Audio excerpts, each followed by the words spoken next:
बिस्मिल्लाहिर्रहमानिर्रहीम। मुल्तान में दाऊद के दरबार में दरवेश मौत के मुंह में खड़ा था और दाऊद खुद उससे पूछ रहा था कि वो लड़कियों वाली सुरंग में किस तरह दाखिल हुआ और उसने उसके आदमी को क्यों कत्ल किया था। दरवेश ने पूरी दीदा दलेरी से दाऊद बिन नसर को जवाब देते हुए कहा कि ये साबित करने के लिए कि हाकिम मुल्तान दाऊद बिन नसर के पास कोई ऐसी रूहानी ताकत नहीं है कि वो जिन्नात और मरे हुए लोगों की अरवाह को हाजिर कर सके, और मैंने सुरंग में तुम्हारे आदमी को कत्ल करके साबित कर दिया कि उस कला में कोई जिन्नात नहीं, कोई रूहें नहीं, और करामती फिरका बातल का अलमदार है। दाऊद बिन नसर ने पूरी कुव्वत के साथ दरवेश के मुंह पर थप्पड़ मारते हुए कहा कि तुम हमारी करामात को झुटलाते हो। तुम देख नहीं रहे कि तुम्हारी जिंदगी हमारे हाथ में है? तुम्हें हमसे कौन बचा सकता है? दरवेश ने पूरे अकीदे से दाऊद बिन नसर को जवाब दिया कि मेरा रब्बे जुल जलाल। दाऊद फिरौन ने खुदाई का झूठा दावा किया था। तारीख में देखो उनका अंजाम क्या हुआ। तुम्हारा अंजाम उनसे भी बुरा होगा।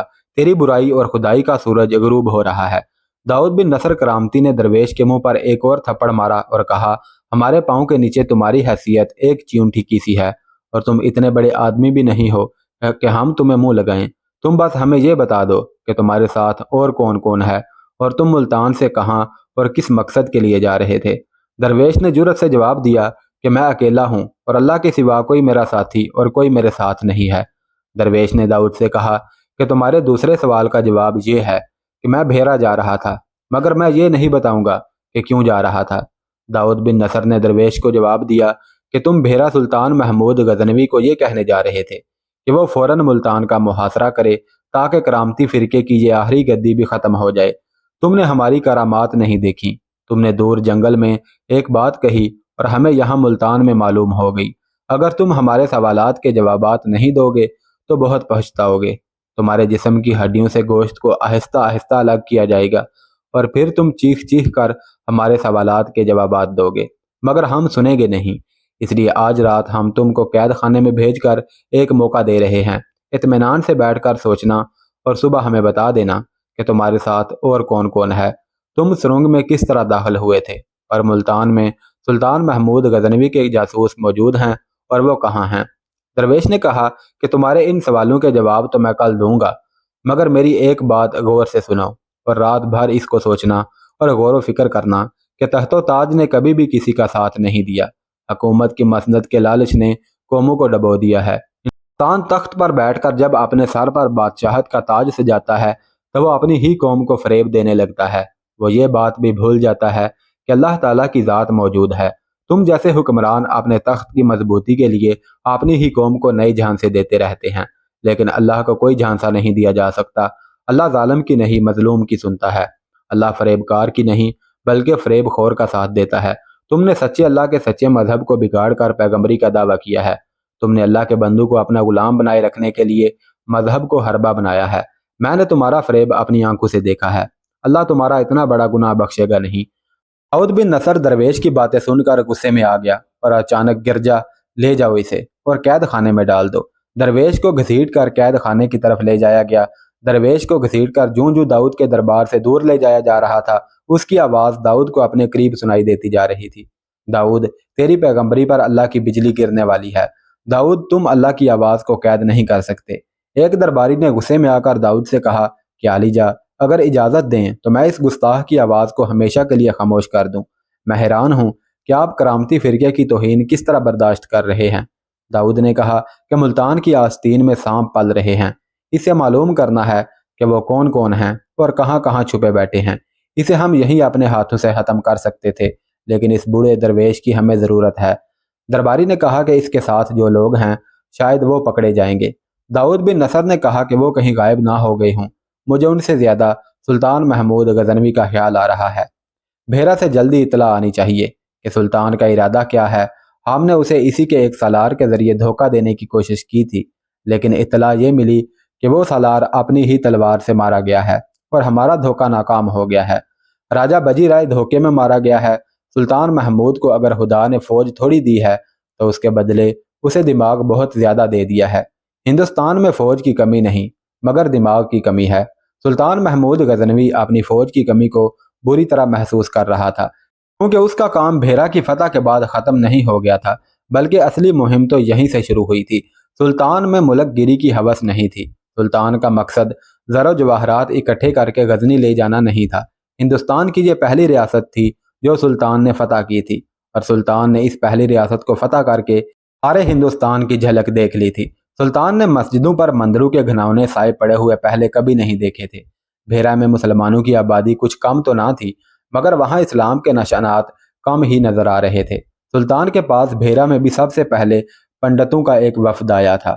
उन्होंने भी पेशावर के पंडितों की तरह सुल्तान के सामने पहले घुटने टेके, फिर माथे टेक दिए। सुल्तान उठ खड़ा हुआ और गुस्से से बोला, खड़े हो जाओ, और गुस्से से कांपती हुई आवाज में बोला कि मैंने इस शहर पर कब्जा किया है, यहाँ के रहने वाले इंसानों पर नहीं। हमारे मजहब में सजदा सिर्फ अल्लाह पाक को किया जाता है। तुम लोग मुझे गुनाहगार कर रहे हो। अपने आने का मकसद और मतलब बयान करो। पंडितों ने हाथ जोड़कर कहा कि हम जान की सलामती और मंदिरों की हुर्मत मांगने आए हैं। सुल्तान महमूद गजनवी ने कहा कि क्या तुम अपने मंदिरों की वैसी ही हुर्मत मांगने आए हो जैसी तुम अपनी फतह के बाद मस्जिदों की किया करते हो? तुम यहाँ के हिंदुओं की वैसी ही इज्जत चाहते हो जैसी इज्जत तुम मुसलमानों की करते हो? तुम्हारे राजा के महल में इतनी हिंदू लड़कियां नहीं थीं जितनी मुसलमान लड़कियां थीं, और उन मुसलमान लड़कियों को जबरदस्ती राजमहल में रखा गया था। अगर तुम पंडित लोग अपने मजहब के पाबंद होते तो इस शहर की बेटियों की इज्जत की हिफाजत करते। बड़े पंडित ने कहा कि हम मजबूर होते हैं सुल्तान, क्योंकि हमारे देश में महाराजा का हुक्म मजहब की हैसियत रखता है। सुल्तान महमूद गजनवी ने कहा कि तुम्हारे देश में मजहब महाराजा का गुलाम होता है, और तुम जो मजहब के पेशवा हो अपना मजहब राजा के पाँव में रख देते हो। सुल्तान महमूद ने तर्जमान से तवज्जो हटाकर अपने पास बैठे हुए अपने फौजी मुशीर से कहा कि हमारे मुसलमान बादशाहों और मजहबी पेशवाओं में भी यही खराबी पैदा हो गई है। हमारे मजहबी पेशवा भी अपने बादशाहों की गलतियों पर मजहब का पर्दा डाले रखते हैं, और बादशाह अपना हुक्म मनवाने के लिए उस पर खुदा के हुक्म की मोहर सब्त कर देता है। शीर ने कहा कि मुल्तान का बादशाह दाऊद भी इसी मर्ज का मरीज है। ये सब बातें फारसी में हो रही थीं, इसलिए हिंदू पंडित समझ ना सके। सुल्तान महमूद ने तर्जमान को मुहातब करते हुए कहा कि इन पंडितों से कहो कि इनका मजहब अगर सच्चा है तो ये अपने बुतों से कहें कि वो उनकी जान और इज्जत की हिफाजत करें, और अपने बुतों से ये भी कहो कि वो अपनी हिफाजत भी करें। मैं एक गुनाहगार आदमी से कहता हूँ कि वो तुम्हारे बुत को मंदिर से उठाकर बाहर फेंक दे। तुम खड़े देखते रहना कि मट्टी और पत्थर का बना हुआ तुम्हारा खुदा अपने आप को एक गुनाहगार आदमी से किस तरह बचा सकता है, और इस आदमी को इस गुनाह की सजा दे सकता है या नहीं। तर्जुमान ने सुल्तान की सारी बातें पंडितों के सामने बयान की तो सब पंडित खामोश खड़े रहे। उन पर खिसियाना सा तासुर रहा। सुल्तान ने कहा कि मैं जानता हूँ कि तुम लोग मंदिरों में कैसे कैसे गुनाह करते हो। तुम्हारे हाथों तुम्हारे अपने मजहब की किसी औरत की भी इज्जत महफूज नहीं है। तुमने इसीलिए पत्थर के बुत तराश रखे हैं कि ये तुम्हें किसी भी गुनाह से रोकने की ताकत नहीं रखते। तुम लोग अगर मेरे पास जानो माल, इज्जत व आबरू की हिफाजत की इल्तिजा लेकर ना भी आते तो भी मैं किसी बेगुनाह को कत्ल और किसी औरत को बेआबरू करने की इजाज़त ना देता, क्योंकि ये मेरे अल्लाह का हुक्म है और उसी ने मेरे हाथ रोक रखे हैं। मैं यहाँ अल्लाह के हुक्म से आया हूँ और मेरा हर फेल अल्लाह के हुक्म का पाबंद है। सुल्तान महमूद ने सर झटक कर अपने तर्जुमान को देखा और पंडितों की तरफ इशारा करते हुए कहा, इनसे पूछो क्या उन्होंने जंग से भागे हुए और बचे हुए फौजियों को छुपाकर नहीं रखा हुआ, और उनसे कहो क्या वो हमें इस बात का यकीन दिला सकते हैं कि हमारी फतह को शिकस्त में बदलने के लिए उनके मंदिरों में हमारे खिलाफ साजिशें नहीं हो रही। बड़े पंडित ने तर्जुमान की जुबानी सुल्तान की बात सुनकर कहा कि नहीं महाराज, ऐसा कुछ नहीं हो रहा, हमारे मंदिरों में ऐसा कोई काम नहीं हो रहा है। सुल्तान महमूद ने इधर उधर देखते हुए कहा कि वो कहाँ हैं, उन्हें यहाँ ले आओ, जिन्हें लाहौर के रास्ते से पकड़ा गया है। थोड़ी देर बाद दो आदमी अंदर लाए गए जिनके हाथ रस्सियों से बंधे हुए थे। सुल्तान महमूद गजनवी का दरबार लगा हुआ था। दरबार में दो हिंदू कैदी जिनके हाथ रस्सियों से बंधे हुए थे खड़े थे। सुल्तान महमूद ने पंडितों की तरफ इशारा करते हुए कहा कि क्या तुम लोग इन्हें पहचानते हो, और कैदियों से कहा कि इन पंडितों को बताओ कि तुम कहाँ से आए हो और क्यों पकड़े गए हो। एक कैदी ने एतराफ़ जुर्म करते हुए कहा कि हमें इन पंडितों ने लाहौर राजा आनंदपाल के पास ये पैगाम देकर भेजा था कि हम राजा से जाकर कहें कि भेरा में सुल्तान महमूद गजनवी के पास फौज बहुत कम रह गई है, लिहाजा वो जितनी जल्दी हो सके भेरा पर हमला कर दे और राजा बजीराय की शिकस्त का बदला ले ले। उन्होंने ये भी कहा था कि हमारे जो फौजी कैदी की सूरत में सुल्तान के पास हैं वो राजा के भेरा पर हमले की सूरत में बागी होकर लाहौर की फौज से मिल जाएंगे। सुल्तान महमूद गजनवी ने कहा कि इन्हें मेरे फौज ने रास्ते में मशकूक हालत में पकड़ लिया। इन दोनों कैदियों ने यह भी बताया है कि इसी किस्म का एक और पैगाम तुम लोगों ने मुल्तान के हाकिम दाऊद बिन नसर के पास भी भेजा है। अब तुम लोग ही मेरे पास जान बख्शी की इल्तिजा लेकर आ गए हो। गौर से सुनो, पत्थर के बुत्तों को खुदा मानने वालों, यहाँ की कोई फौज, कोई राजा मेरी फौज के तूफान को नहीं रोक सकता। अपने बुत्तों से कहो मेरी फतह को शिकस्त में बदल दें। लेकिन जिस तरह तुम लोग अय्यार, मक्कार और झूठे हो, इसी तरह तुम्हारे खुदा भी झूठे हैं। मैं तुम्हें सिर्फ इतनी सी मोहलत और इजाज़त देता हूँ कि अपने बुत उठाओ और इस शहर से बाहर निकल जाओ। अगर रुके रहोगे तो ये बुत हिंदू कैदियों के हाथों तुड़वा दूंगा, और अगर तुम वो मजहब कबूल कर लो जो मैं लेकर आया हूँ तो बाकी सारी जिंदगी यहाँ तुम सुकून से गुजार सकोगे।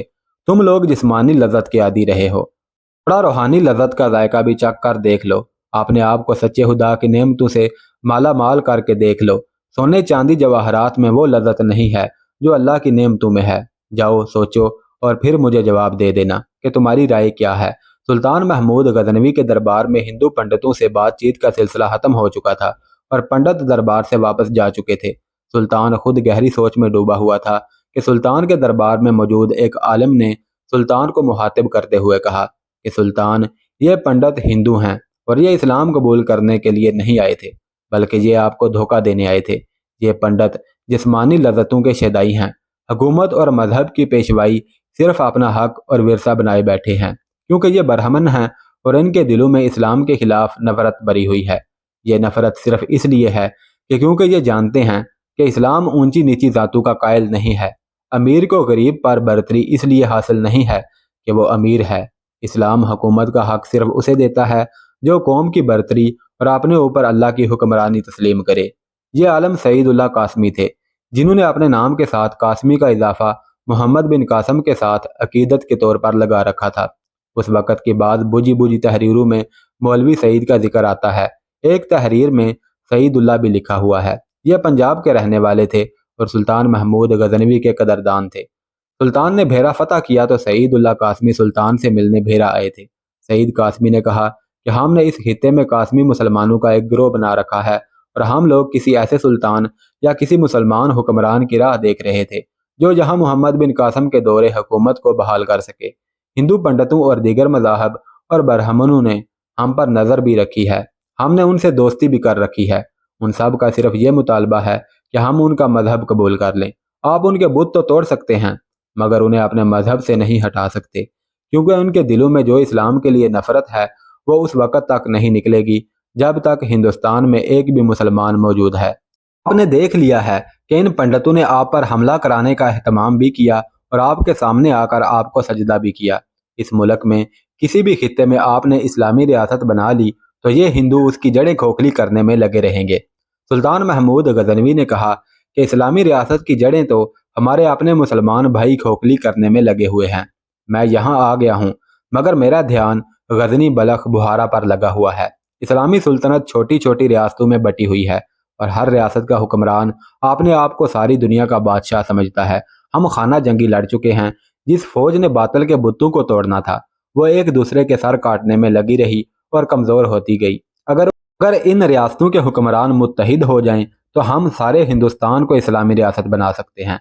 मगर मैं हर लम्हा इस इत्तला का मुंतज़र रहता हूँ कि मेरे किसी पड़ोसी मुसलमान हुक्मरान ने गजनी पर हमला कर दिया है।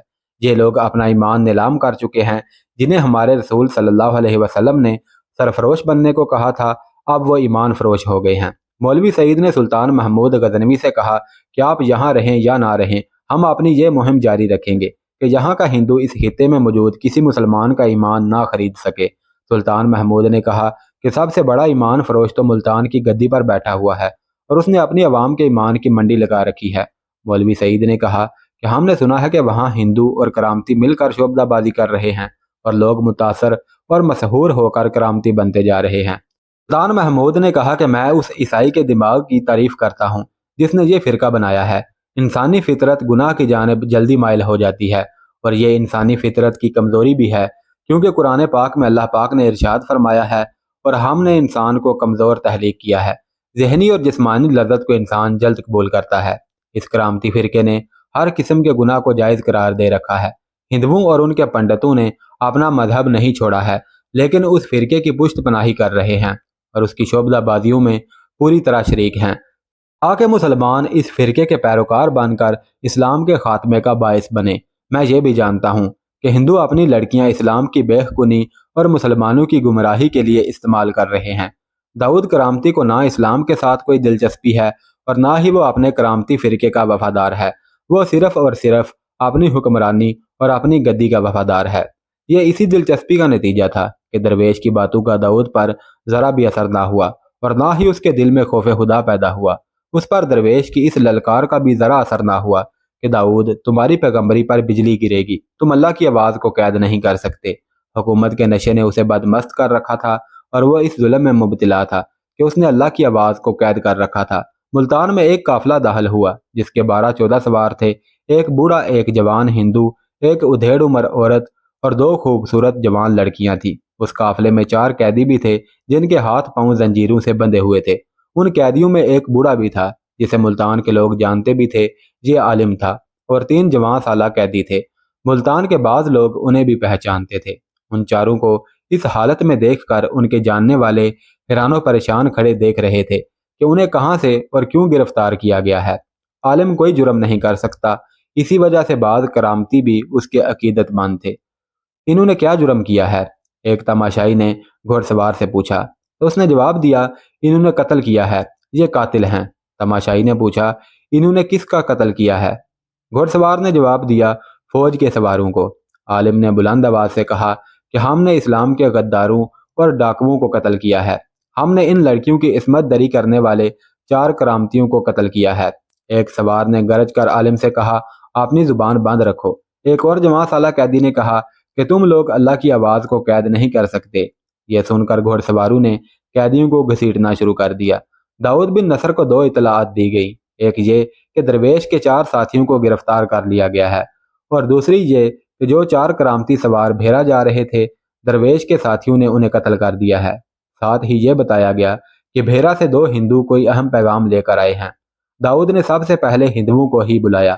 دونوں ہندو داؤد کے دربار میں حاضر ہوئے۔ انہوں نے سب سے پہلے دونوں خوبصورت لڑکیوں کو بطور تحفہ داؤد کو پیش کیا، پھر ایک چمڑے کی خوشنما تھیلی داؤد کے قدموں میں خالی کی۔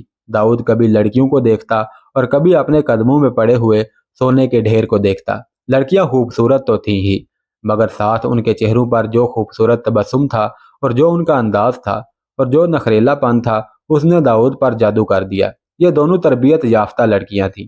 انہیں بتایا اور سکھا دیا گیا تھا کہ انہیں کس مقصد کے لیے کس کے پاس بھیجا جا رہا ہے اور انہوں نے کس طرح اس کو اپنی خوبصورتی کے جال میں پھانسنا ہے۔